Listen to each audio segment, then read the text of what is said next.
اگر آپ کا پیسہ کسی نے ہڑپ کیا ہو، یا آپ کا پیسہ کسی کمپنی میں بند ہو، یا کسی کاروبار میں بند ہو، یا کسی دوست نے آپ سے ادھار لیا ہو اور وہ پیسہ آپ کو دوبارہ نہیں مل رہا، آپ بہت تک گئے ہو،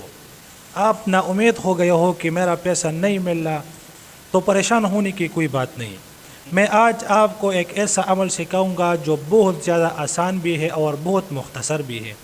اور جس شخص نے آپ کا پیسہ ہڑپ کیا ہو وہ خود بخود آ جائے گا، آپ سے معذرت بھی کرے گا اور آپ کا پیسہ بھی واپس کرے گا۔ عمل بہت زیادہ آسان ہے، مجھ سے لوگ پوچھتے ہیں لیکن بہت اردو سپیکنگ ہے، اس کی وجہ سے میں اردو میں بات کروں گا، لیکن میرا اردو بہت کمزور ہے، اسی وجہ سے آپ سے معذرت ہوا ہوں۔ آج کل کے زمانے میں اگر کسی کو قرض دے دی تو وہ دوبارہ نہیں دیتے۔ آپ بہت زیادہ پریشان ہوں گے کہ میں نے اس کے ساتھ بہت زیادہ احسان کیا، کہ ان پر تکلیف تھی،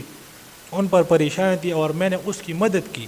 لیکن جب ان سے وہ پریشانی اور وہ تکلیف اٹھ جائے تو وہ آپ کا قرض نہیں دیتا۔ آپ بہت پریشان ہوں گے لیکن پریشانی کی کوئی بات نہیں، عمل تو بہت زیادہ آسان ہے۔ 101 مرتبہ پہلے اور 101 مرتبہ بعد میں درود شریف پڑھیں گے، اس سے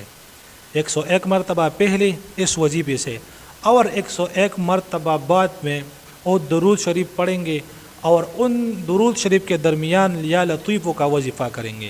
یا لطیفوں 11,000 بار پڑھیں گے، اور ان سے پہلے اور بعد میں 101 بار درود شریف پڑھیں گے۔ لیکن جب بھی آپ یہ وظیفہ کرتے ہیں تو اپنے تصور، اپنے ذہن میں یہ خیال رکھیں گے کہ جس شخص یا کسی کمپنی یا کسی اور چیز میں آپ کا پیسے بند ہو تو اللہ جل شانہ یہ پیسے میرے لیے آزاد کرائے اور میری تکلیف اور پریشانی کو ختم کرائے۔ تو یہ وظیفہ تقریباً 40 دن کریں گے، انشاءاللہ ان 40 دنوں میں آپ کا یہ پیسہ واپس آ جائے گا، اور جس شخص نے ہڑپ کیا ہو، جس شخص نے لیا ہو آپ سے، وہ معذرت بھی کرے گا اور آپ کا پیسہ بھی واپس کرے گا۔ عمل بہت زیادہ آسان ہے، بہت زیادہ مختصر ہے،